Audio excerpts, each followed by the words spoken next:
Ada orang yang kalau sakit hati itu nggak teriak, nggak marah. Dia tuh cuma diem. Bukan karena nggak ada yang mau diomongin ya. Justru di kepalanya itu ribuan kalimat tuh udah muter-muter terus. Semuanya jelas, semuanya rapi. Tapi pas mau dikeluarin, nyangkut di mulut.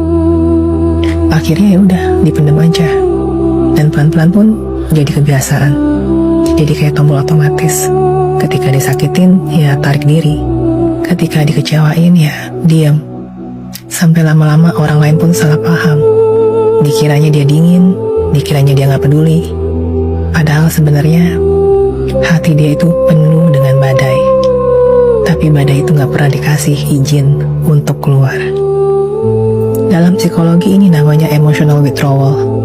Cara tubuh buat bertahan, dan cara jiwa buat bilang, diam itu lebih aman loh daripada disalahpahami. Makanya kalau ada drama, tarik ulur, permainan ego, orang kayak gini gak bakal ikut-ikutan. Bukan karena dia gak ngerasa, tapi karena udah terlalu capek. Dia tahu energinya terlalu mahal buat dipakai menghadapi hal-hal yang gak tulus. Dan lucunya, orang lain pasti bingung. Kok bisa sih dia segitu tenangnya ya? Kok bisa sih gak ribut? Padahal aslinya, itu bukan tenang.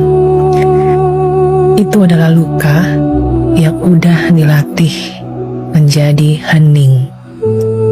Dan yang bikin nyesek, orang kayak gini sering mikir, toh gak ada yang bakal bener-bener dengerin gue. Jadinya makin lama dia makin nutup.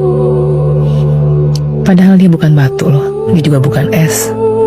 Dia cuma manusia yang pernah terlalu sering ngerasa salah, ngerasa gak dimengerti.